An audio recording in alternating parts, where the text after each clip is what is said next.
Boa tarde a todos os presentes nessa tarde de palestra de hoje. Então, hoje a nossa tarde de palestra vai ser um pouquinho diferente, porque vai ser online com o nosso convidado e presencial com vocês, né? Então, o nosso convidado é o Carlos Emanuel, do Nascimento Viana. Ele é membro da Sociedade Teosófica e ele é da loja Perseverança do Rio de Janeiro, ele vai falar do Rio de Janeiro, direto do Rio de Janeiro. E ele vai apresentar a palestra A Iniciação do Antigo Egito, as provas dos candidatos aos mistérios.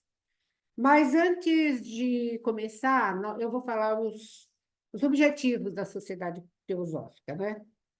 Então, o primeiro objetivo é formar um núcleo de fraternidade universal da humanidade, sem distinção de raça, credo, sexo, casta ou cor. O segundo é encorajar o estudo de religião comparada, filosofia e ciência. E o terceiro é investigar as leis não explicadas da natureza e os poderes latentes do homem. Agora vamos nos preparar para a palestra de hoje, fazendo uma pequena meditação. Vamos fechar os olhos, nos acomodar nas cadeiras, fazer uma leve, uma suave e profunda respiração. E vocês vão me acompanhar no mantra da unidade. Ó vida oculta que vibras em cada ato. Ó luz oculta que brilhas em cada criatura.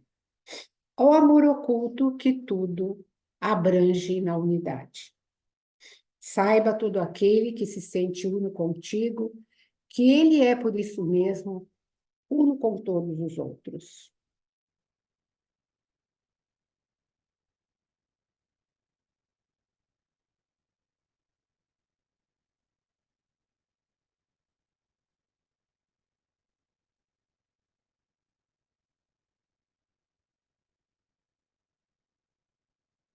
Namastê, podem abrir os olhos e vamos começar a palestra de hoje.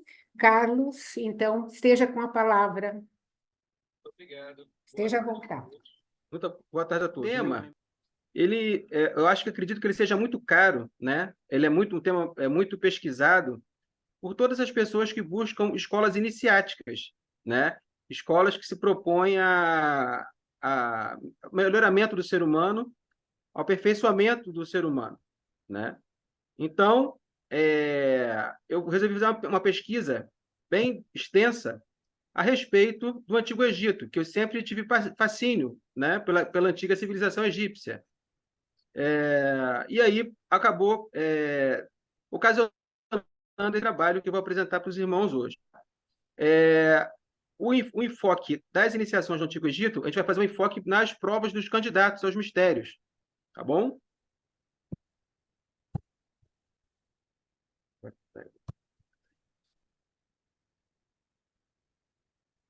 Bom, o que são as iniciações ou iniciação, né? Alice Bailey, em Iniciação Solar, Iniciação Humana e Solar, ela expõe o seguinte: a palavra iniciação se origina de duas palavras latinas, in, dentro, e ir, andar. Ou seja, ir para dentro, não é isso? Silenciar os cinco sentidos externos que nos comunicam com o mundo exterior e ir para dentro, buscar um sentido interno. Então, portanto, a formação de um princípio ou ingresso em algo é o primeiro passo e os passos sucessivos no caminho da santidade. Da mesma forma como passou do reino animal para o humano, na sua individualização, assim ingressou também na vida do espírito, e pela primeira vez tem o direito de ser chamado de homem espiritual, na acepção técnica da palavra. E resulta em duas coisas, continua Alice Bailey, no livro dela, Iniciação Humana e Solar. A expansão da consciência que leva a personalidade até a sabedoria alcançada pelo ego, ou seja, leva o homem dessa condição física, né, os seus veículos físicos, físico, mental e emocional, até a sabedoria da intuição, intuicional do ego, a sabedoria eterna que nos acompanha ao longo das encarnações. O segundo efeito de uma iniciação, um breve período de iluminação, no qual o iniciado vê a parte do caminho e compartilha de maneira consciente do grande plano da evolução. Ou seja, ele começa a perceber que existe um caminho espiritual a ser trilhado, né? Que a evolução não é o acaso e que ele tem que participar desse processo evolutivo, né?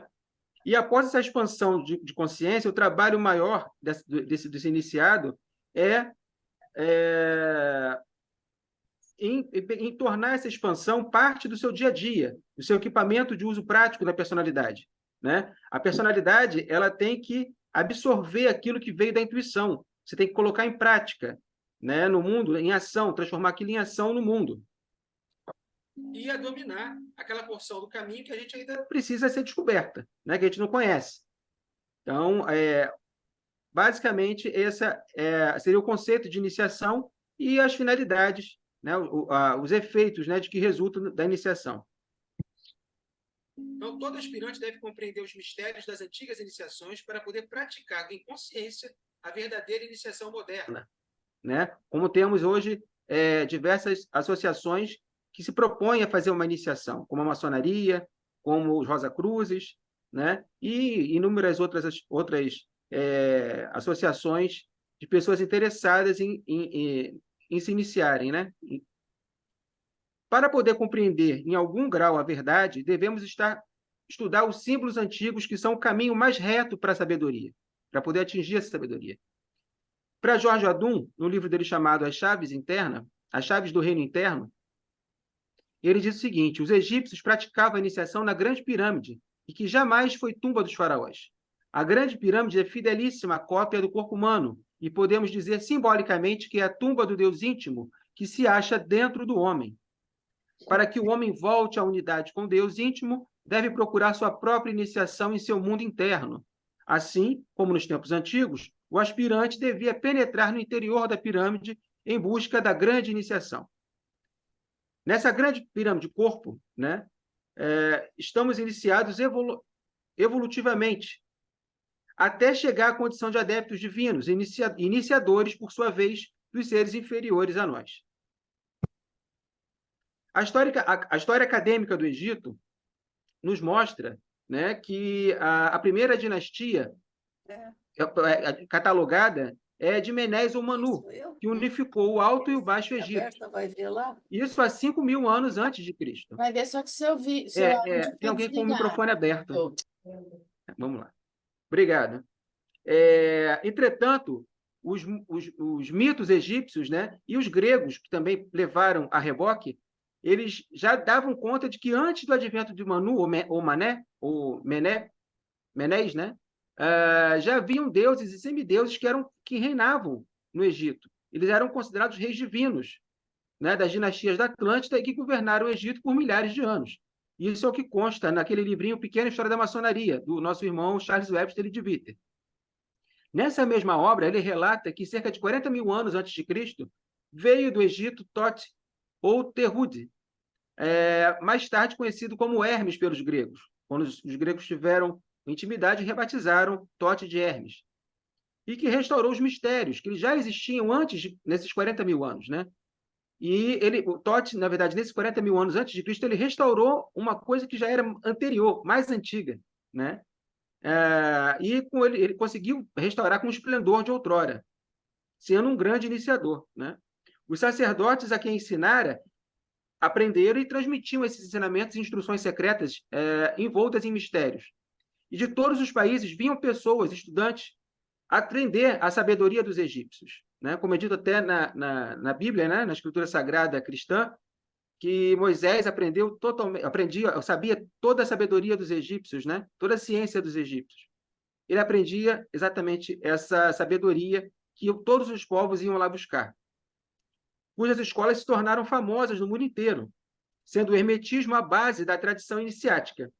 Então, toda a tradição iniciática tem como por base o hermetismo, né? E onde tem símbolos e alegorias que escondem, né, ou se revelam aqueles que buscam o verdadeiro significado, a semântica por trás daquele símbolo.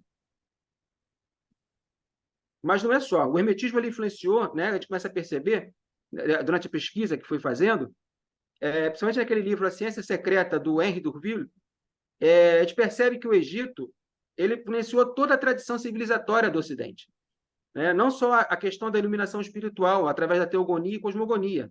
E aí ele faz até uma pergunta, ele diz assim, o berço da civilização ocidental é realmente grega?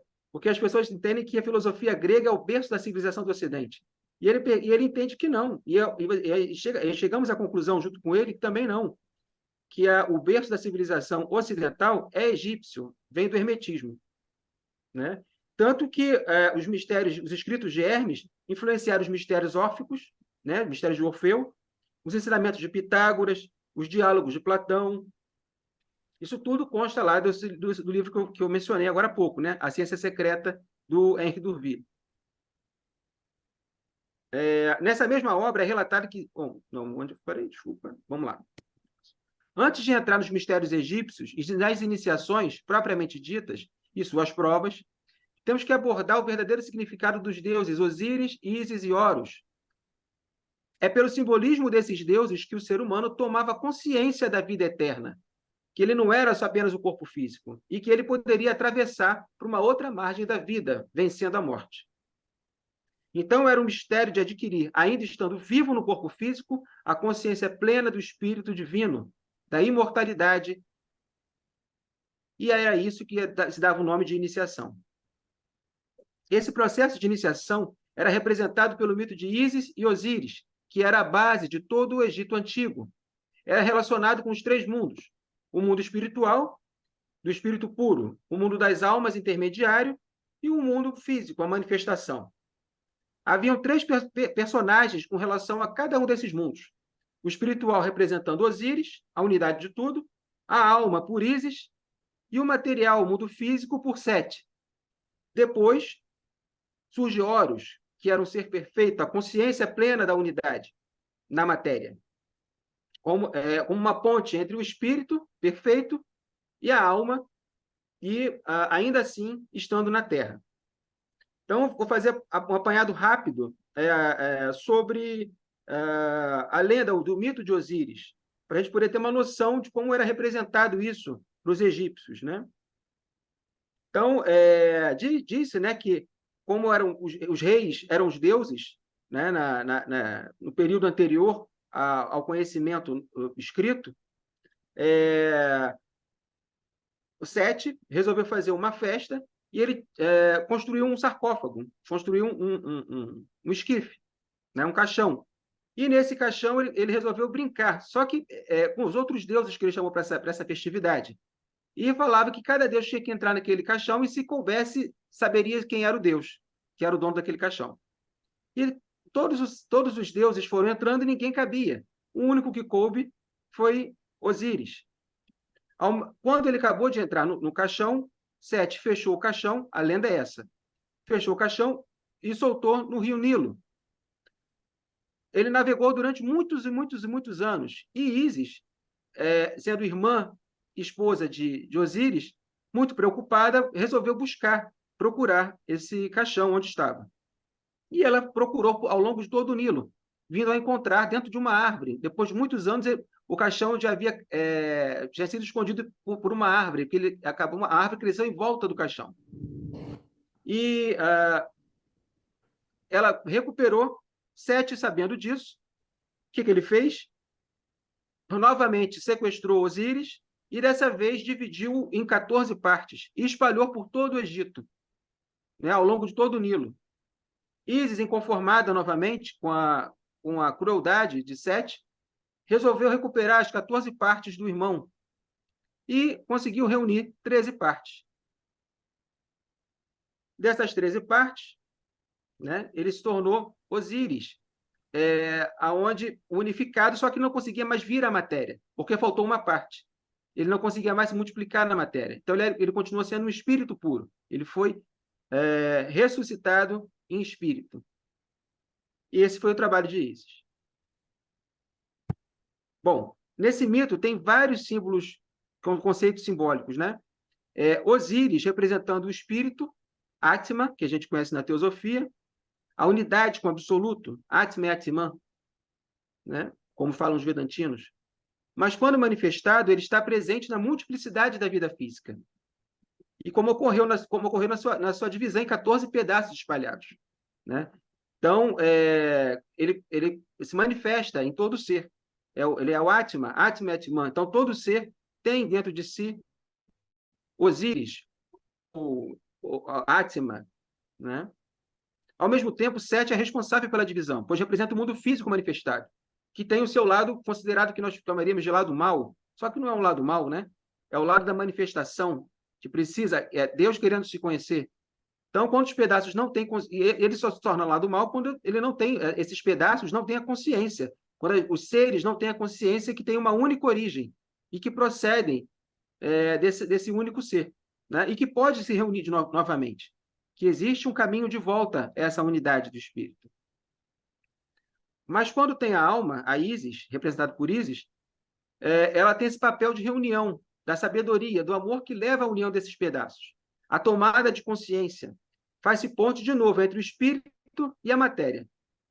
No aspecto maléfico, o Sete, que leva à divisão da matéria, a escuridão, adquire de novo o aspecto luminoso, porque ela é apenas a falta de contato com a luz, a vidya, a ignorância. Isso ocorreu porque houve interrupção da comunicação entre o espírito e a matéria, que foi restabelecido por Ísis. Ela faz com que a matéria tenha consciência de que, mesmo na sua escuridão e multiplicidade, ela traz latente a união, a luminosidade, a presença do divino nela. Daí a possibilidade de ressurreição pelo seu irmão esposo, que constrói todo o processo para voltar à unidade da vida. Ela fez o processo de mumificação, daí que surgiu também os ritos de mumificação no Egito, né? Foi essa reconstrução de Osíris, né? Onde foi, então, todo o processo mágico que ela fez, ele tenta-se fazer em todas as mumificações que foram realizadas. Então, fica claro aqui que Osíris é o espírito divino, Ísis, a mãe divina, a mãe natureza, a matéria, que se torna a rainha da vida e da sabedoria, da verdade, junto com Osíris. E Horus, embora nascido de ambos, é uno com Osíris, o espírito, né? Mas ele está na matéria, porque Osíris, como ela não conseguiu reconstruir totalmente, faltou um pedaço, ele não conseguiu vir a materialização. Então, ele está num reino de luz, mas enviou o seu filho, junto com Ísis, Horus, para representá-lo. Né? Ele é representado como a divina criança, esse eterno amor, né? A perfeita sabedoria no homem realizado. Esse homem que se realizou na matéria, ele é considerado Horus. Então, Ísis e Osíris são duas polaridades. É o pai Sol e a mãe Lua, como era na mitologia grega. Hélios e Selene, ou na judaica, Adão e Eva, Yin e Yang, são gêmeos espirituais. Então, a mitologia de onde derivam os mistérios de Ísis e Osíris vem daí. Perfeito? A primeira cidade sagrada no Egito era Abidos, que era a cidade dos mistérios de Osíris, principalmente dos mistérios de Osíris. Tinham Osereidon, né, que era um templo que até hoje está lá. Não sei porquê, eu acho que pela distância, ele é o mais distante de todo aquele circuito turístico do Egito. Tanto é que tem irmãos nossos da Sociedade Teosófica que foram recentemente ao Egito e tiveram que pagar um valor a mais para conhecerem o Obsirion, né, esse templo de Abidos, porque ele é bem distante da área turística, né, do circuito turístico. E, além disso, Abidos é como se fosse Meca na época para os egípcios. Todo egípcio que quisesse atingir a iluminação, ele teria que ir a Abidos uma vez na vida. Assim como todo muçulmano tem que ir a Meca uma vez na vida. Então, Abidos era uma cidade de peregrinação muito grande. Através das linhas de Tote, foram criados diversos colégios iniciáticos. Esses colégios tinham o nome de Casas da Vida. Eram ordens onde eram praticadas, ensinadas e preparadas as iniciações. As mais conhecidas são a de Heliópolis, a cidade do Sol, e a de Luxor, associada à cidade de Tebas, e a de Mênfis. Eram as três maiores ordens: a de Heliópolis, a de Luxor e a de Mênfis. Aqui nessa foto, não sei se vocês estão vendo bem aí, essa primeira foto aqui é a câmara central do Osirion, em Abidos. Ou seja, nesse templo de Osíris, Osirion, que é na cidade de Abidos, ele tem essa parte que é embaixo. Em tese, isso tudo era coberto em cima disso havia um lago. E embaixo havia esse templo. Tá? Vamos falar mais dele um pouco mais à frente. Mas essa figura é real e, inclusive, não se pode mais hoje, o turista que chega lá não consegue mais descer até ali. Ele é protegido pelo exército do Egito. As pessoas não podem ter acesso a essa parte subterrânea do Templo de Abidos. Não se sabe por quê, se especula muito sobre isso. Por que as pessoas não podem ingressar lá? Porque o exército protege aquele pedaço, né? aquela parte subterrânea do Templo de Abidos. E aqui à direita nós temos uma das figuras que ficam também dentro desse templo, foi encontrada nesse templo, a figura de Horus, Ísis, junto com um rei ressurrecto, com Osíris, ressuscitado.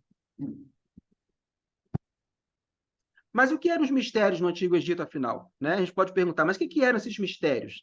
Né? A gente entendeu bem o que era iniciação, entender o mundo talvez de uma forma interior, uma forma interna, se conhecer internamente para se iniciar, né? Ir para dentro. Mas o que eram os mistérios?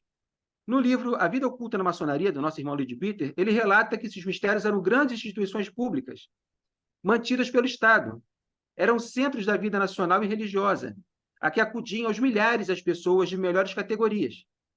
Elas efetuavam bem o seu labor, pois que, ao fim de alguns anos, haviam passado pelos diversos graus. E as pessoas se tornavam o que agora chamamos de pessoas educadas e cultas, cujo conhecimento das coisas deste mundo se acrescentava uma vívida compreensão das condições pós-mortem, do lugar do homem no plano do universo e, portanto, do que elas realmente eram dignas de se fazer e de se viver. Era uma maneira de ensinar, como o nome já dizia, eram casas da vida. Se ensinava o que era digno do homem realmente, o que valia a pena estar vivo, né? Fazer nesse mundo. Então, pode-se ver que os mistérios não eram sociedades secretas nessa época. Eram mantidos pelas próprias autoridades do Egito Antigo. Nem todas as atividades eram escondidas do público, né? Muitas eram feitas. Inclusive, os mistérios de Osíris tinham uma parte externa que era dada ao povo, que as pessoas iam para ver a osirificação, né? Como é que ele foi ressuscitado. Isso era ensinado também para o povo, em alguns pontos.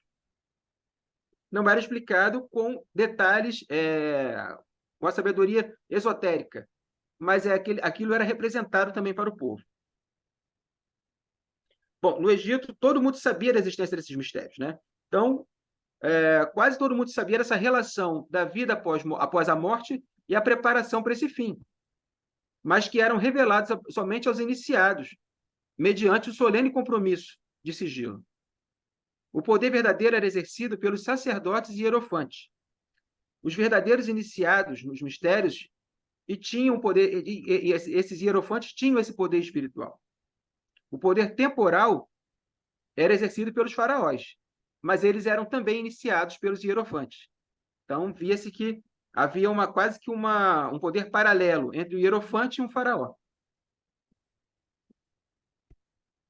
Segundo Leadbeater, na pequena história da maçonaria, o Egito foi um centro oculto pertencente à grande fraternidade branca.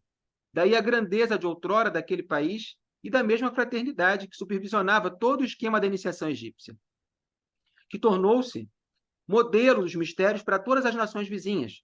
Todos os outros, toda a população das redondezas, né, buscavam as grandes iniciações, eles eram atraídos para lá. Então, as cerimônias dos mistérios tinham a finalidade de demonstrar a evolução superior do ser humano, seu retorno à fonte divina, sua origem, por meio de um desenvolvimento dos princípios superiores de sua natureza. O que não se consegue apenas com a prática de meditação e cerimônias, e sim, muito mais colocado em prática na vida diária os preceitos éticos que eram ensinados. Eu lembrei até de uma passagem da Carta dos Mahatmas, né, que disse que é possível ter evolução espiritual, ser iniciado, principalmente os ocidentais, mas com muita meditação, estudo e altruísmo. Vê-se que o altruísmo é a pedra de toque, ou seja, colocar em prática todos esses preceitos éticos.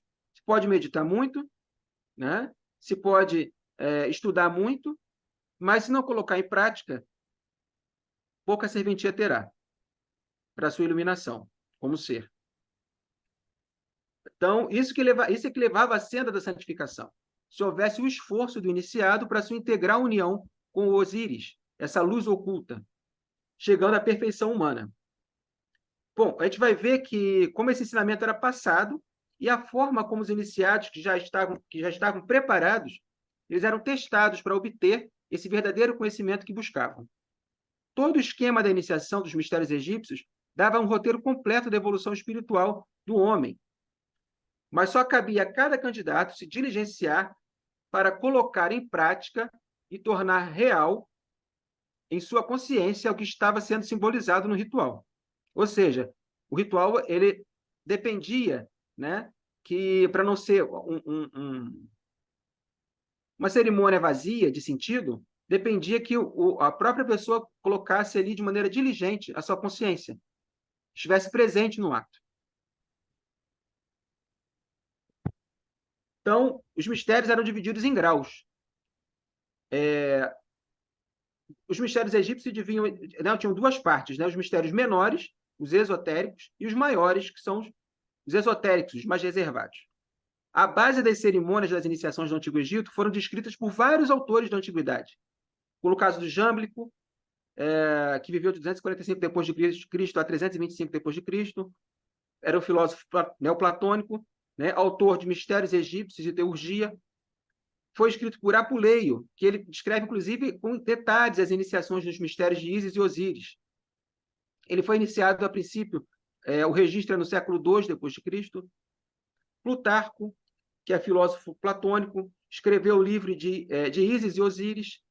Além disso, Heródoto também, que foi um grande historiador, Próculo, Solon, Licurgo.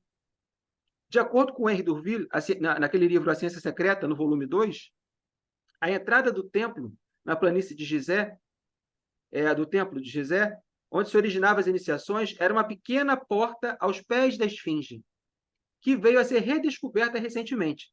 Né? Acho que foi em 2009, disseram que havia uma porta realmente entre as patas da esfinge. Isso foi descoberto depois que, com as escavações, né, foram sendo tirada aquela areia e se descobriu recentemente, há um pouco mais de 10 anos atrás, 15 anos atrás, que havia realmente uma porta entre as patas da esfinge. Agora, também não é dado acesso ao público ainda, né? Então, a tradição relata que as iniciações sagradas também se faziam, em parte, na Grande Pirâmide e, em parte, na Esfinge. Tá? Esse caminho entre a pirâmide e a Esfinge tem mais ou menos 500 metros. Então, e ali continham caminhos subterrâneos. A gente vai ver uma outra figura aqui, que o Paul Bruton, naquele livro O Egito Secreto, ele também disponibiliza para a gente o que ele diz, né, o que ele viu de maneira clarividente. Então, continham caminhos subterrâneos e salas especiais para esse fim da iniciação. Então, a gente vai buscar aqui a essência do que simboliza todo esse processo. A gente vai tentar entender qual é a essência, o que se visava a esse processo. Indo além da sua forma externa. Né? Como eu falei, o ritual sendo praticado sem entender a essência, aquilo que era proposto, é vazio, né? É perda de tempo. Então, aqui, né, a gente vê a esfinge, que ela tem 4 partes, né? Ela mistura 4 partes: a parte de homem, a cabeça de homem, o corpo e as patas de leão, o rabo de touro e um boi, né? E as asas de uma águia ou de uma fênix. São as asas. E esses 4 elementos, eles podem ser simbolizados pelos 4 elementos da natureza também. São os Deva-rajas. Né? Ela simboliza, segundo Lilith Bitter, esses 4 Deva-rajas, ou seja, os reis dos elementais. O elemental do fogo, da água, da terra e do ar. Perfeito?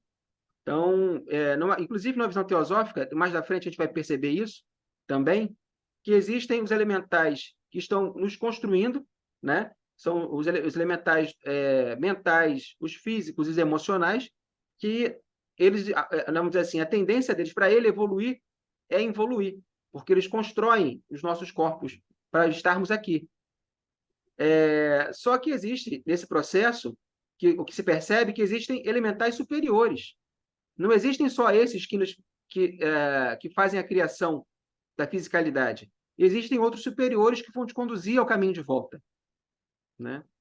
Então, uma conjectura minha é de que existem elementais em todos os planos, os 7 planos da manifestação. E os Deva-rajas são os elementais que estão no plano mais elevado, talvez no plano búdico, no plano átmico búdico. Seria o representante máximo dos 4 elementos, do fogo, da terra, da água e do ar.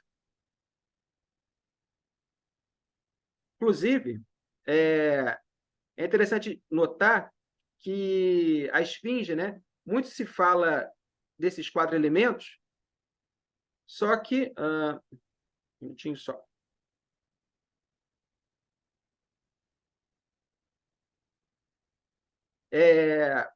A gente fala muito dessas 4 partes, né, ligadas aos 4 elementos, só que a esfinge a gente não tem mais um código, um manual da esfinge, né? Então é muita especulação a respeito do assunto, mas que fazem sentido ao final, né? Inclusive a Alice Bailey, no livro dela do Calvário a Belém, desculpa, do Belém ao Calvário, ela representa também essas 4 partes da esfinge com 4 signos do zodíaco, que ela chama são signos fixos do zodíaco.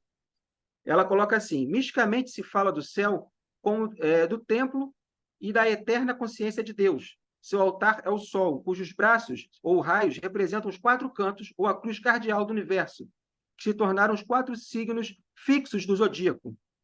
E como os 4 poderosos signos dos animais sagrados são tanto cósmicos quanto espirituais. Esses 4 são conhecidos como os animais consagrados ao zodíaco, ao passo que os signos mesmos representam os elementos fundamentais básicos da vida: fogo, terra, água e ar. Esses 4 signos são Touro, Leão, Escorpião e Aquário. São os signos fixos do zodíaco. E eles constituem proeminentemente a cruz da alma, né? Inclusive, ela faz uma relação mais à frente com a visão do profeta Ezequiel, quando viu um anjo, né? E ele viu exatamente esse anjo que apresentava, ao mesmo tempo, uma parte de homem, uma parte de leão, uma parte de boi, uma parte de águia. O profeta Ezequiel narra isso, isso é bíblico, né? Então, a gente tem uma outra visão ali, talvez, do que seria a esfinge.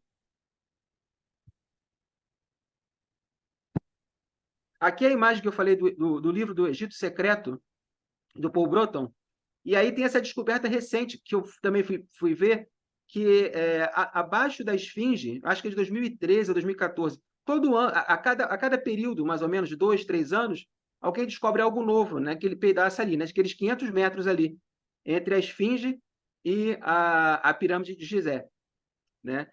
Sempre os cientistas já acabam descobrindo mais uma câmara na esfinge, desculpa, na pirâmide de Gizé, ou até um caminho subterrâneo.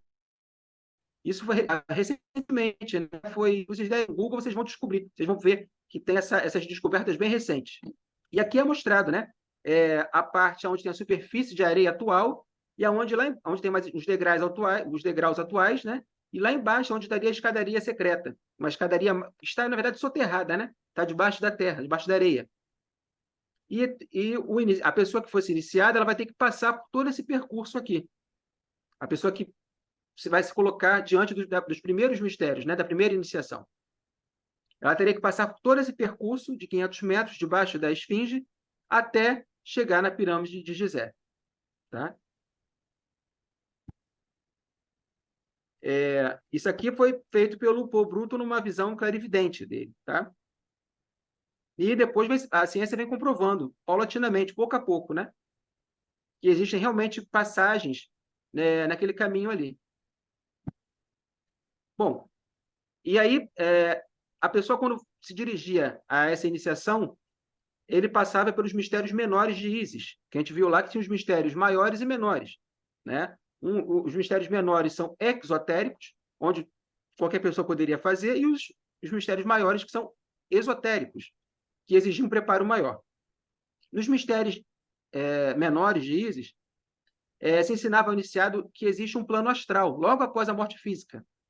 Os segredos comunicados nos mistérios foram respeitados e mantidos e longe do público, de modo que são raros os relatos desses detalhados.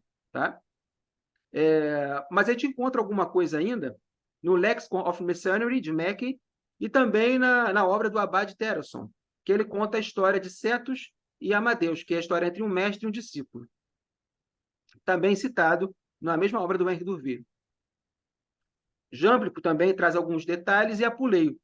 Apuleio talvez tenha sido o iniciado menos discreto de todos, que deixou algum conhecimento escrito a respeito de tudo que ele viu e ouviu. Tá? Então, vamos às provas. Vamos ao que o candidato era submetido, né? Ao que ele se submetia, na verdade. Ele não era submetido, ele tinha que querer se submeter à iniciação. Né? Ele tinha que ter essa vontade.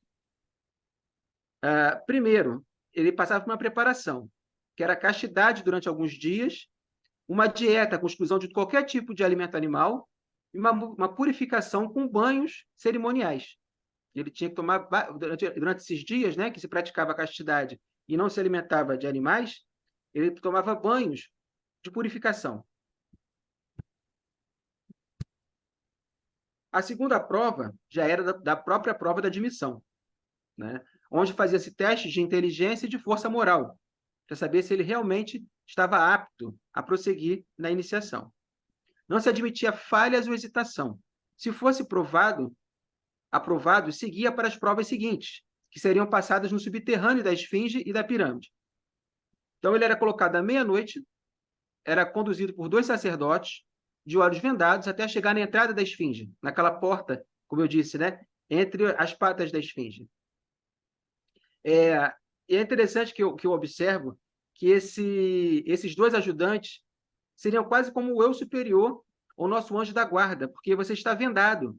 Você se coloca totalmente à mercê de uma força superior que vai te conduzir. Né? Você não pode hesitar. Você se coloca de maneira vulnerável, né? À mercê do seu eu superior. Então, era exigida total obediência. Não podia ficar perguntando, não podia querer voltar, não podia querer tirar a venda. Não. Você tinha que obedecer o que fossem determinado, o que era determinado. Só o Deus íntimo é quem pode dar respostas verdadeiras. Ainda que não havia respostas, tá? Ainda que a pessoa ficasse perguntando, ninguém falava nada. Ele era apenas conduzido. Então, essa frase aqui, o Jorge Adunca, ele traz, né, que é muito interessante, que só o Deus íntimo é quem pode dar respostas verdadeiras. Não seriam outras pessoas, não seriam outros seres, né? Só o Deus íntimo é que pode dar as respostas verdadeiras. A terceira prova seria a prova da coragem, onde ele, com os olhos vendados ainda, ele era conduzido naquela porta a descer uma pequena escada e havia um precipício ali. Então, os 2 sacerdotes tiravam a venda e um estava com a máscara de leão e o outro com a máscara de touro. E atrás deles havia um espectro terrível, com uma foice.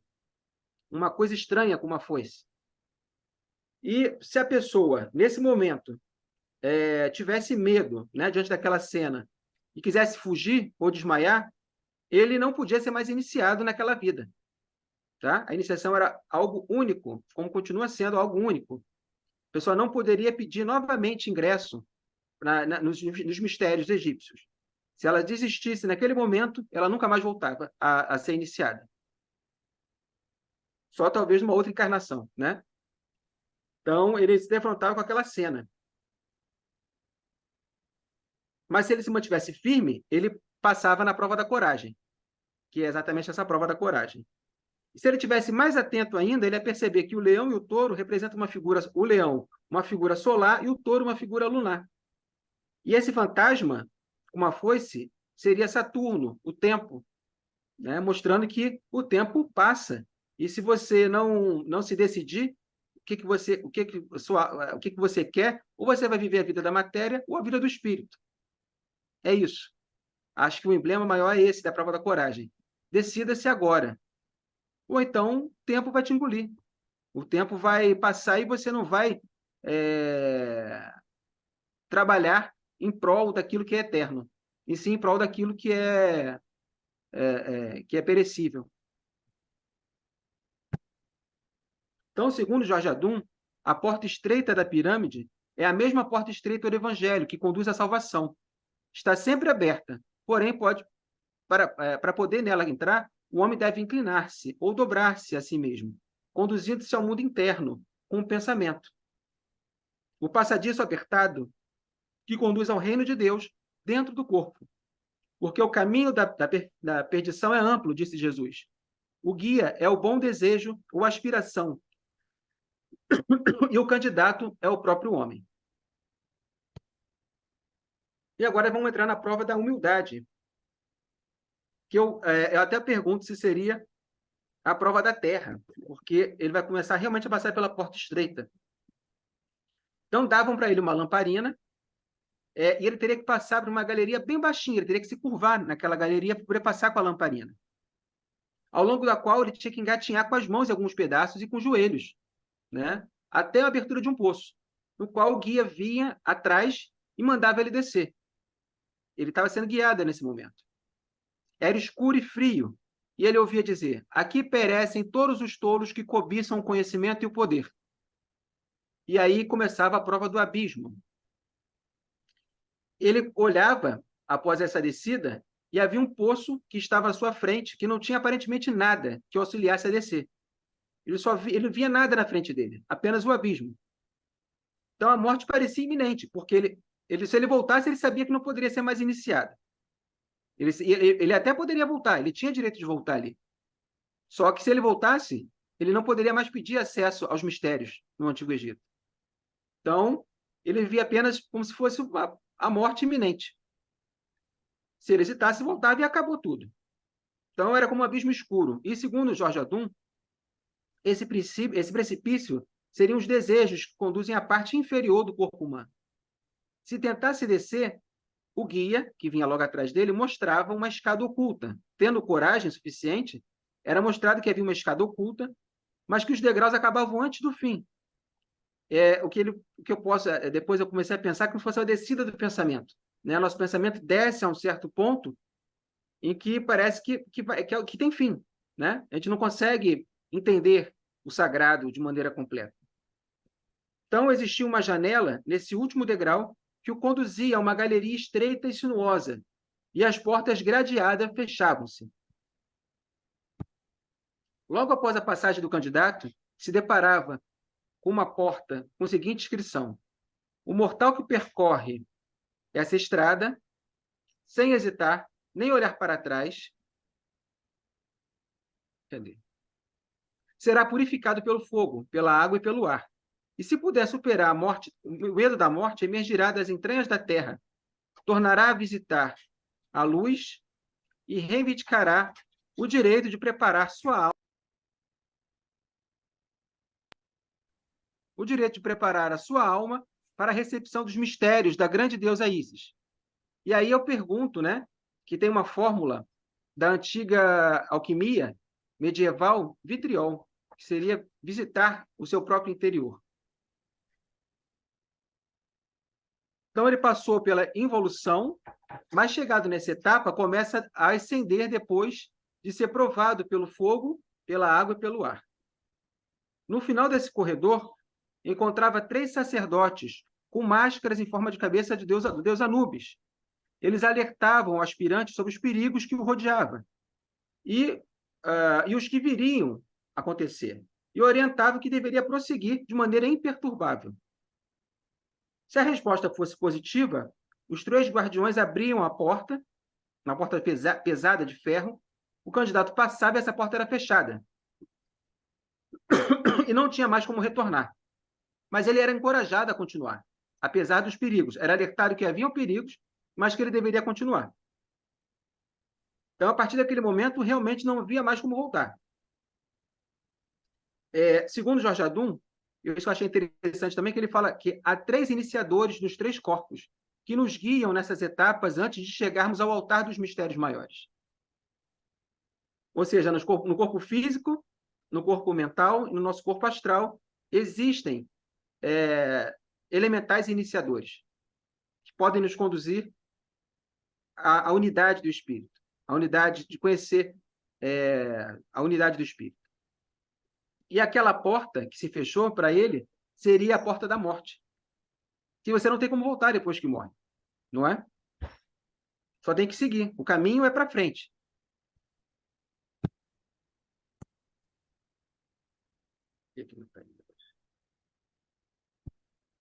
Bom, aí agora vem a prova do fogo, que está ligada à águia ou ao leão. Seria, o fogo também é o elemento regente do signo de leão, né? E eu vi também como o lado espiritual.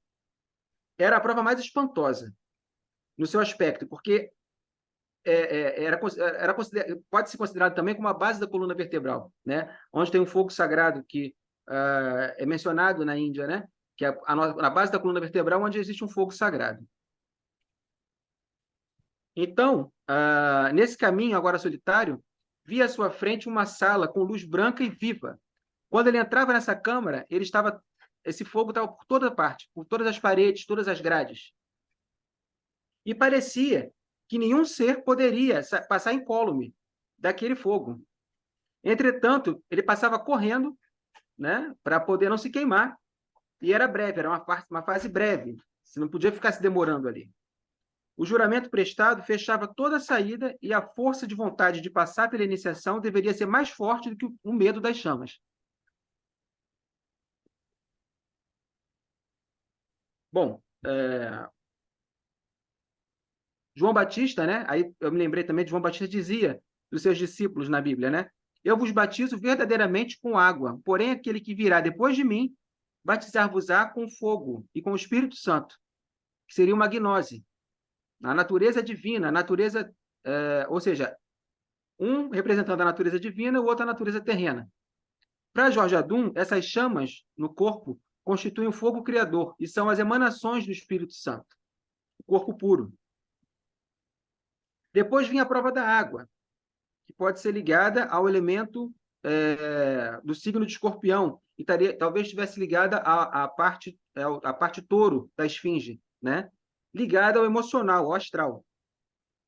Então, após passar, o candidato se encontrava numa sala escura, por onde passava um canal, uma correnteza rápida e fria, que é como se fosse um rio próximo à esfinge, né? Entre a esfinge e a pirâmide. Havia um rio ali, né? Nem que fosse construído um canal, né? do Nilo, né? Era desviado para construir um canal que passasse uma correnteza subterrânea. E atrás dele aquele fogo passou, não existia mais fogo. Mas agora tinha um poço muito fundo, né? Um poço com aonde aquele fogo apagou, havia apenas um poço, ou seja, para mostrar que não tem como retornar, não tem como voltar atrás.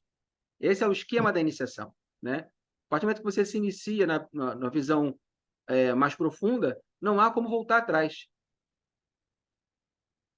E aí ele tinha apenas esse mar para atravessar, no caso, né? Esse rio frio, com essa correnteza para atravessar. Eram turbilhões, né, que pareciam até intransponível, mas ele tinha que tirar a roupa, porque ele não podia molhar a roupa, ele colocava a roupa sobre a cabeça, e a lamparina que ele recebeu lá no início, ela estava acesa ainda, ela tinha que estar acesa, porque o caminho era todo escuro. Então ele continuava com a lamparina, mantendo aquela lamparina acesa em cima da cabeça, e passava por aquele rio, né? A travessia não era longa, mas ainda assim havia perigo, porque ela tinha uma correnteza. Chegando na outra margem, ele colocava as roupas, subia numa rampa que emergia das águas, subia os degraus que estavam na escuridão, levando aquela lamparina acesa, ele conseguia ver, né? E a partir desse momento,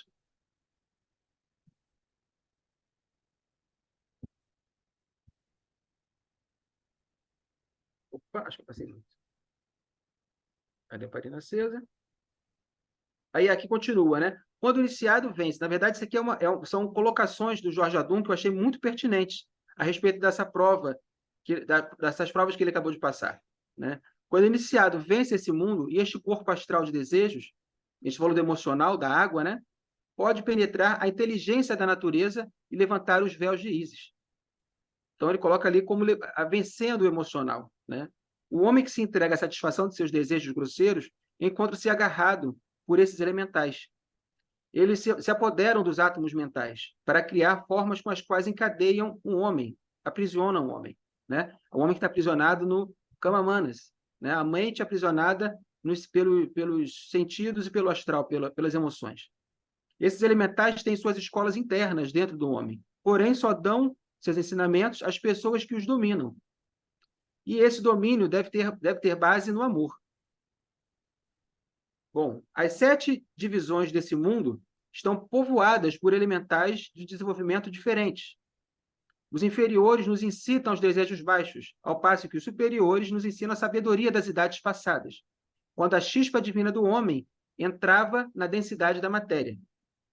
Então, a gente percebe aqui também que existem esses elementais, eu vi até como os elementais, nesses 7 planos da manifestação, né? A gente vê no nosso plano físico como fogo, terra, água e ar, mas eles existem também nos planos superiores, em todos os planos de manifestação. No físico, no mental, no emocional, no búdico, no mental superior, até no átmico. Bom, passamos agora à prova do ar. Depois que ele passava pela prova da água, né, ele subia aquela escadinha depois da correnteza, ainda com a lanterna, com a lamparina acesa, ele ia começar agora a prova do ar, que é ligada, talvez, à parte do leão, na esfinge, que é ligada ao signo de Aquário, no homem, né, o regente do signo de Aquário. Então, ele chegava num patamar, num corredor com 2 altos muros de cobre. E, no final, viu uma porta de marfim que não tinha como abrir, não tinha maçaneta essa porta. De repente, ele olhava para cima e via que tinham 2 argolas pendendo do teto. Ele segurava nessas argolas e puxava. E a única coisa que acontecia era um barulho ensurdecedor, e essa plataforma onde ele se encontrava, ela descia. E ele ficava de pendurado, suspenso por essas argolas, né? E vinha um vento nesse caminho, a prova do ar, né? Ele ficava suspenso no ar e um vento passando. Era escuro, né? Porque, nesse momento ficava escuro. Por quê? Porque a lamparina se apagava com fogo. Ele tinha que soltar a lamparina, não tinha mais como segurar, né? E ela descia.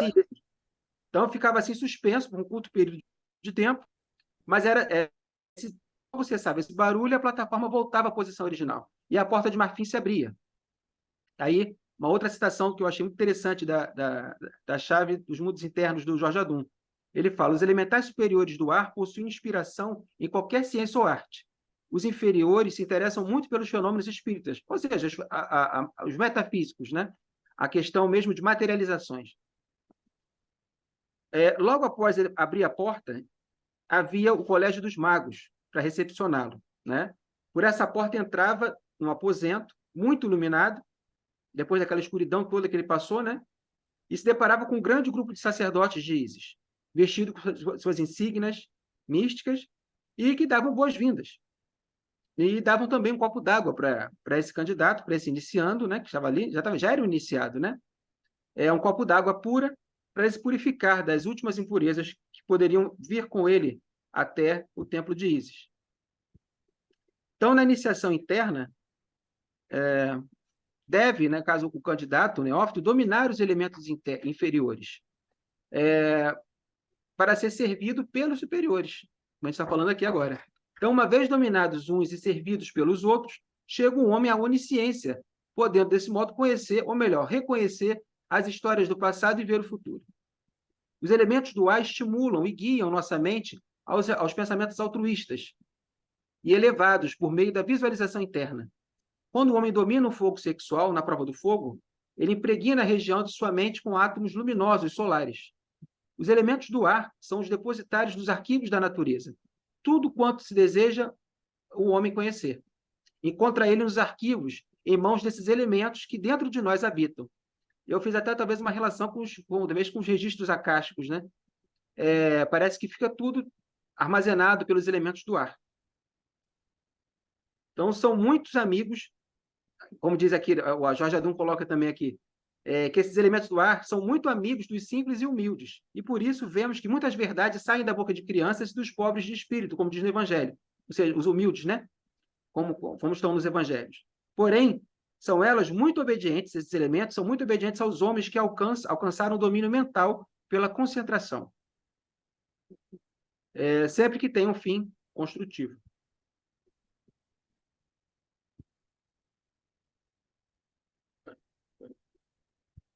Bom, pode-se comparar a concentração do adepto ou santo a uma evaporação da inteligência para chegar ao conhecimento dos mistérios ocultos.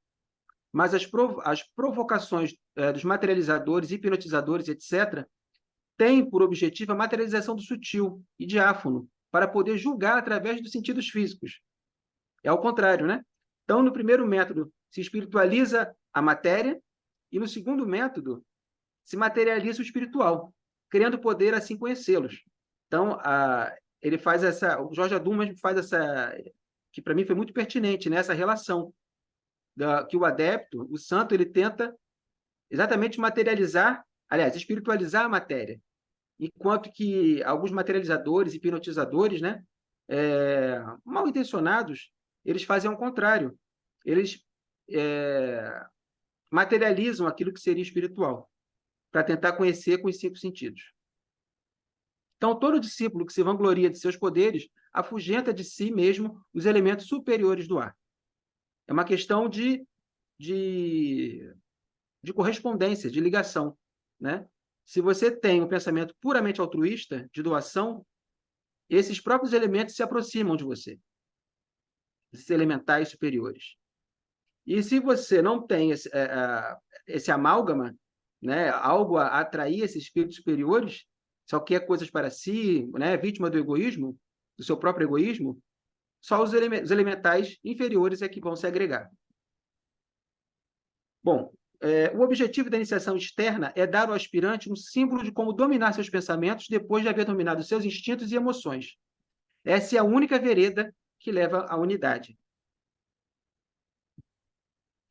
Então, ele era conduzido, após ser recebido ali pelo Colégio dos Magos, ele era conduzido por um salão, e em cada canto existiam 4 estátuas de bronze, que sustentavam um templo. Era um homem, um touro, um leão e uma águia, os 4 símbolos da esfinge. À frente estava o hierofante. Atrás dele está uma estátua enorme de Ísis, a guardiã desses mistérios, coberta com véu, e tinha a inscrição: eu sou tudo aquilo que foi, o que é e o que será. O meu véu nenhum mortal jamais levantou. Nas paredes desse salão, ele via vários símbolos dos mistérios egípcios, cujos significados eram explicados de forma gradual. Havia chegado ao fim das experiências e achava-se purificado pelo fogo, pela água e pelo ar. Por fim, fazia um juramento de não revelar os mistérios de Ísis que aprendeu e os que viria a aprender, de forma absoluta, de forma severa, sob pena de severas penas, inclusive pena de morte. Tá? Só que começava a verdadeira iniciação, né? Ele não acedia, ele não ia direto de uma vez aos mistérios de Ísis. Então, os ensinamentos verbais que eram fornecidos deveriam ser atenciosamente assimilados por todo um trabalho pessoal desse neófito. Sabia que essa coragem de um dia não era suficiente, não era uma prova suficiente para demonstrar sua coragem, que deveria ser muito maior para as iniciações supremas. Ele precisava se sujeitar a uma nova vida e tomar hábitos novos do que possuía. Precisava um domínio completo de suas impulsividades mentais e emocionais, mas precisava adquirir inúmeros conhecimentos que alimentavam o espírito. Aqui, a gente tem nesse livro de Ísis e Osíris, ele foi recentemente relançado por uma professora, historiadora e professora de grego. Então, ela pegou o livro de Plutarco e fez uma nova tradução, e ela botou essa estátua nessa tradução, que consta, né, segundo ela, consta no livro de Ísis e Osíris, de Plutarco. Tem uma foto dessa estátua, né, que é da deusa Atena, sentada em Sais, na cidade de Sais, no Egito. Atena rebatizada já pelos gregos, né, que é Ísis, que consideravam como sendo Ísis também. E aí, o que está escrito nessa estátua? eu sou tudo o que foi, o que é e o que será. E o meu véu nenhum mortal jamais levantou. Essa estátua existe e ela está na cidade de Sais.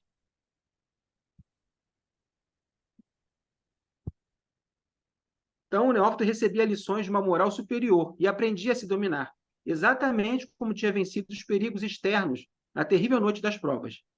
Mas agora era uma submissão dos sentidos. Era uma morte voluntária e temporária, com um poderoso esforço de vontade, uma vontade dominada, que fazia cair o véu de Ísis. Ele não teria tocado o véu da deusa se não se tornasse imortal, né? Se ele não percebesse que existe algo de imortal nele. Então, todo véu cai diante dos olhos do espírito livre, de um verdadeiro iniciado. Apuleio, como testemunha do mistério, como eu disse, né? Apuleio foi o mais indiscreto dos iniciados. Ele foi explícito no que aconteceu com a alma dele, do que passou com ele, né? Do começo ao fim da cerimônia da iniciação. E ele continua dizendo assim, citação do próprio Apuleio: aproximei-me do inferno, até as portas mesmo de Proserpina, e depois disso fui arrebatado, atravessando todos os elementos, e retornei ao meu lugar próprio. Pela meia-noite, vi o sol brilhar esplendorosamente. Vi também os deuses celestiais e os deuses infernais, ante os quais me apresentei, e os adorei de perto. Eis tudo o que posso dizer, e posto que vossos ouvidos tenham percebido estas palavras, estáis condenados a deixar de compreendê-las. Isso porque é uma experiência pessoal. Somente quem passa pela experiência é que pode trazer com detalhes ou entender com profundidade aquilo que aconteceu. Não tem como ser transmitido para outros, né? Mas ele foi o mais indiscreto de todos e colocou as impressões dele. Quando o aspirante triunfa sobre suas provas internas, dentro do seu próprio corpo-templo iluminado, chega até seu coração. O altar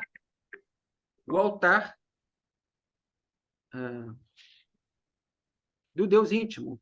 Então, adianta-se a recebê-lo o grande sacerdote, o símbolo do homem perfeito, que é o átomo luz, o átomo espírito, que vive sempre perto do altar divino do homem, no coração, e está superando o discípulo de sua viagem mental para guiá-lo até a sua própria divindade. O átomo luz, esse espírito, esse átomo do espírito, depois de felicitá-lo, dá-lhe de beber água da vida eterna, como recompensa e sua chegada ao reino do Pai interno. Em seguida, ajoelha-se de frente ao altar ante os três aspectos do Deus íntimo, que são o poder, o saber e a manifestação, a Trindade Sagrada. Ainda não está unido ao seu íntimo, acha-se apenas ante seus atributos. Com estas cerimônias, findava a primeira parte material da iniciação. Mas agora que viriam as tentações, como ocorreu com o Mestre Jesus no deserto. Então, aqui é uma citação também do Jorge Adum, que eu achei muito pertinente, que ele traz essa visão, a mesma visão que Apuleio teve, com as palavras dele, Jorge Adum colocou com as suas próprias palavras, que eu também acredito que Jorge Adum era um mestre iniciado. Apesar de ser do nosso contemporâneo, do nosso século XX, ele é um iniciado. É a minha visão, tá? Colocando aqui que é a minha visão. Então, falamos dos mistérios menores de Ísis e vamos falar sobre os mistérios maiores de Ísis. Eu vou tentar acelerar um pouco, né? Porque está passando de 1 hora. Vamos lá.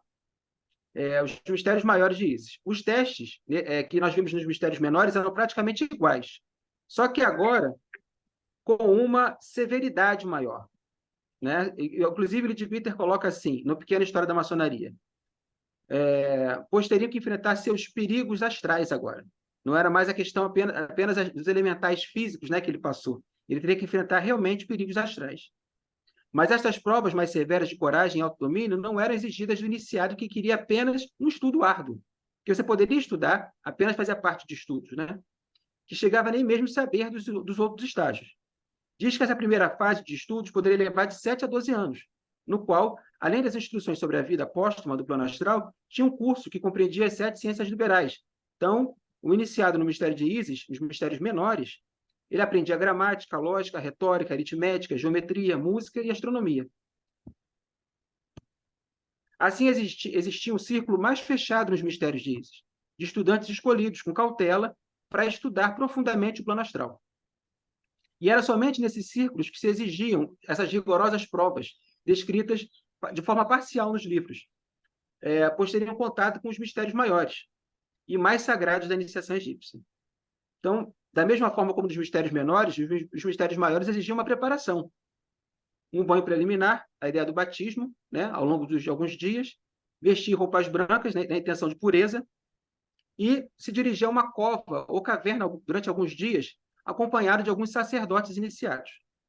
E ali começava uma prova psíquica, onde havia uma prova de clarividência, ele teria que mostrar que já havia uma certa clarividência, e depois ele era colocado de maneira em vigília, né? Não podia dormir, mas ficar ali em solidão, sozinho. Era ensinado a ele alguns mantras, algumas palavras de poder para dominar algumas entidades astrais que viriam atacá-lo, e aparições terríveis aconteciam diante dele, né? E algumas sedutoras. Então, era uma prova também se ele estava realmente firme no caminho da santidade, da purificação e da iniciação real, né? Da iniciação maior. Então, haviam essas aparições terríveis e também sedutoras. Ele tinha que demonstrar coragem e frieza diante das seduções. Bom, mas para chegar... Está bem em cima aqui para mim. Bom, para chegar nessa iniciação, né, ele teria que dominar seus 3 corpos, e contra os quais saiu vencedor nas provas, né, dos mistérios de Ísis: o corpo físico, o corpo de desejos, o corpo astral, né, e o corpo mental. Domina o corpo físico por meio do jejum e do asceticismo. A gente percebe aqui nesse jejum que era exigido antes. Domina a alma, o corpo de desejos, matando as paixões, a ambição, o desejo de possuir, o bem-estar pessoal, o egoísmo, etc. Deve chegar a ser indiferente às alegrias e às dores, aos prazeres e sofrimentos, de modo que nada altere nunca sua tranquilidade e pensamento. Para dominar seu terceiro corpo, que é o mental, deve dedicar todos os seus pensamentos ao mundo interno, silencioso, com suas meditações. Descartes pode atingir os planos superiores da vida espiritual, onde se alcança a iluminação e o conhecimento da verdade. O domínio dos 3 corpos é necessário para a última prova, que equivalia ao coroamento de toda a iniciação. Significava a completa renúncia a todo vulgar e terreno para alcançar a suprema luz, a qual só brilha ante os olhos cerrados pela morte física. Então, acabados os mistérios de Ísis, passava pelos mistérios de Sérapis, que é muito pouco relatado, só encontrei realmente no livro do Pequena História da Maçonaria, do Leadbeater, e depois vinha os mistérios menores de Osíris, e depois tinha os maiores de Osíris também. Nos mistérios menores de Osíris, as provas eram muito similares aos mistérios maiores de Ísis, com a diferença de que aqui o ritual trata abertamente da representação pelo candidato do sofrimento, da morte e ressurreição de Osíris. Ele era colocado para representar essas fases da vida, né, do mito de Osíris. Esse ritual ele está bem descrito novamente por Apuleio, né? O Apuleio ele foi o menos indiscreto dos iniciados. E ele colocou isso consta no livro O Processo Iniciático no Antigo Egito, de Max Guillemot. Assim, o iniciado recebia a noção de um Deus único, Amon-Ra, o sol espiritual oculto, que existe fora do tempo e do espaço, esse absoluto, essa luz absoluta. Só ele é vivo. Tudo mais são apenas pálidas emanações. Inclusive, os outros deuses são emanações desse mesmo absoluto. Aqui, o iniciado, nos mistérios de Ísis e Sérapis, já não tinha mais sentimentos pessoais. O seu coração apenas tinha amor por todas as criaturas existentes. Como ele se entendia como uma criatura, e ele tinha o mesmo amor por todas as outras, que vieram desse mesmo seio luminoso de Amon-Ra, do Eterno.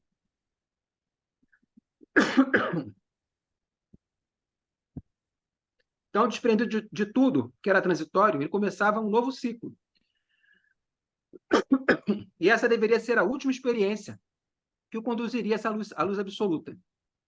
Mas essa luz não se manifestava, a não ser aquele que é morto pelas coisas do mundo. Era feito um compromisso, sem hesitação, com a vida eterna. Então, esses mistérios eram conhecidos como os mistérios da noite sagrada. À meia-noite, esse candidato era conduzido pelos sacerdotes até a Câmara dos Julgamentos. Lá naquele Osereidon, onde eu mostrei, né, aquela parte de baixo, ele era conduzido àquela câmara. na parte de baixo do templo de Osíris, que está lá em Abidos, né? Na cidade de Abidos. Ele era conduzido, né, até essa câmara dos julgamentos, onde era representado, os sacerdotes representavam o livro dos mortos, o julgamento do livro dos mortos, da pesagem do coração. Isso tudo é tudo representado pelos próprios sacerdotes, diante daquele que seria iniciado nos mistérios de Osíris. Então, o iniciado de Ísis e Sérapis deveria agora ser colocado dentro de um sarcófago. Mais para frente, eu vou mostrar a foto desse sarcófago que se encontra ainda lá em Abidos. No livro do Max Guillemot, ele mostra essa foto. Eu não sei como ele teve acesso, mas sabemos que hoje em dia é proibida a entrada, tá? Como eu disse, nessa parte subterrânea do templo de Osíris, em Abidos. Então, ele era colocado dentro desse sarcófago e, após a encenação, né, do julgamento de Osíris e a pesagem do coração, ele deveria passar a noite inteira em meditação e prece. Inteiramente só, no meio daquela escuridão, dentro do sarcófago. Então, era um momento cruel, o crucial, em que era necessário fazer acontecer todo o domínio que tinha das suas impulsividades. Não podia ter medo de espécie alguma. Desejo nem medo. Dominava o medo e, no silêncio absoluto, semelhante à morte, pedia iluminação. Essa era imediatamente concedida. Desprendia-se em espírito do corpo mortal, identificava-se a Osíris, misturando-se ao Deus imortal, princípio da luz e da vida.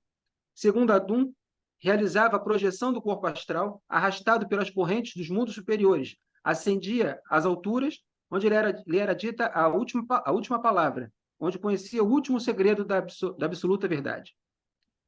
No estudo do Livro dos Mortos, vimos que, de acordo com o julgamento que sucede à morte, o justo estava livre das cadeias terrestres, né? Saía do samsara. Na pesagem do coração, né? Se o coração fosse mais leve que a pluma, ele estava livre, saía do samsara. Agora, se o coração tivesse mais pesado que a pluma, ele não estava identificado com o todo, né? Então, ele tinha que reencarnar novamente, vindo ao samsara. Mas se tivesse o coração mais leve que a pluma, ele se identificava com o todo e se unia ao próprio Deus Osíris. Então, era uma vida inferior que terminava para que a alma pudesse renascer numa vida espiritual mais elevada. Por isso também, eles eram chamados de nascidos duas vezes, os iniciados, né? Dos mistérios egípcios. Eram chamados de nascidos duas vezes. Na visão de uma sabedoria antiga, as pesquisas do iniciado nos mistérios de Osíris se aprofundam mais, indo além do plano mental concreto, até incluir o verdadeiro lar do homem real, como a teosofia chama, né? O lar do homem real na região superior do plano mental, onde funciona o corpo causal, né? Como o próprio Leadbeater explica depois. Então, ao raiar do dia, levantava-se do sarcófago outro homem, um adepto. Ainda alerta Adum, Jorge Adum, no livro dele, né? A Chave dos Gênios Internos, que a entrada do mundo astral necessita de domínio dos três corpos assim indicados. O aspirante deve ser puro no físico, no corpo de desejos e no corpo dos pensamentos e, em outros termos, em pensamentos, desejos e obras. A verdade é interna, e para chegar a ela devemos entrar em o nosso mundo interno e fazer do nosso corpo físico um sarcófago. Essas são palavras do Jorge Adum. Essa cerimônia representava também a descida do Logos à matéria, sua morte e sepultamento místicos, a sua ressurreição e a sua ascensão de novo a um reino sem fim. Ao que me remete a passagem do livro Luz do Caminho, de Mabel Collins, que ela cita, né, que a alma do homem é imortal e seu futuro é o futuro de algo cujo crescimento e esplendor não tem limite. Mas de todas essas provas que nós vimos aqui, como teosofistas, a gente deve ater mais aos simbolismos delas, né? Ao significado oculto e sua relação com o próprio ser humano e a sabedoria que elas trazem dentro dos ritos das iniciações dos mistérios de Ísis e Osíris. Existia esse santuário subterrâneo, né? Mostrando primeiro uma estátua de Ísis identificada como a lua, a mãe natureza, a mãe de todos os seres. A lua era símbolo da alma, inclusive para os gregos, né? Os gregos trouxeram essa ideia de que a lua era símbolo da alma. Ela reconstrói Osíris, o espírito puro, ou seja, a sabedoria da alma que jaz na matéria virgem, e vai nos mostrar a harmonia da unidade de todos os seres. A senhora que rege os quatro elementos, a matéria que rege os quatro elementos, que vai conduzir à pura luz do espírito, afastando a ilusão da separatividade. Assim como Osíris, representando o Sol, que era o símbolo desse espírito, que estava em pedaços e foram reunidos. Ou seja, esse espírito uno, Atma é Atman, né, como os vedantinos falam, que Atma está presente em todos os seres, Atma é Atman, está em todas as criaturas, o que levou no cristianismo o apóstolo Paulo a dizer que em Colossenses 1:27, Cristo em vós é a esperança de glória. Assim como Cristo, para os egípcios, Osíris estava em todas as criaturas. E a gente consegue perceber também que a mulher, o feminino, tem papel fundamental na iniciação, né? Ísis tem um papel central. Ela é a condutora, ela é a porta de entrada nos mistérios. E a alma que liga, seria a alma, né, que liga a personalidade ao ego superior, ao sol interno. E assim nossos pedaços serão reconectados e renasceremos uma vida de uma condição nova e superior. Vou concluir com uma citação do Jorge Adum ainda, que é uma obra que me impactou muito, e ele diz o seguinte: a invisível entrada permanece aberta. A senda, hoje como então, existe. Só podem palmilhar a estrada aqueles que põem em prática os 4 conselhos da esfinge, guiados por decidido propósito e isentos de insana curiosidade. Onde quer que estejam, podem achar o caminho, porque os mestres internos velam, a sua atenção atinge a todas as partes. E aqui, como eu falei, né, no Mistérios de Osíris, o iniciado era colocado nesse sarcófago que está lá. Essa foto está no livro de Max Guillemot, no Processo Iniciático. Antes ele tinha que passar, era encenado a ele o julgamento de Osíris, né, a pesagem do coração, e depois ele era colocado nesse sarcófago para passar a noite toda, em busca da iluminação espiritual. A bibliografia usada é esse livro, Plutarco de Ísis e Osíris, o Processo Iniciático no Egito Antigo, de Max Guillemot, A Pequena História da Maçonaria e a Vida Oculta na Maçonaria, do Leadbeater, A Iniciação Humana e Solar, de Alice Bailey, As Ideias dos Egípcios sobre a Vida Futura, de Wallace Beard, A Ciência Secreta, de Henri Durville, o volume 2, Maçonaria e Espiritualidade no Rito Escocês Antigo e Aceito, de Álvaro de Queiroz, O Egito Secreto, de Paul Bruton, A Doutrina Secreta, volume 2, o Simbolismo Arcaico e Universal. E, por último, As Chaves do Reino Interno, do mestre Jorge Adum. Bom, meus irmãos, essa foi a minha humilde colaboração, né, para a tarde de hoje, com os irmãos, a respeito das iniciações e do trabalho que o candidato aos mistérios egípcios era obrigado, na verdade, ele era sentido, ele era compelido internamente a seguir, né? É um processo interno que ele realmente tem que começar internamente pela vontade própria do ser. Muito obrigado. Devolvo a palavra à presidente da loja. É um tema que me é muito caro e me toca muito o coração mesmo. Então, me sinto muito satisfeito, muito honrado em poder falar sobre os mistérios egípcios e contribuir um pouquinho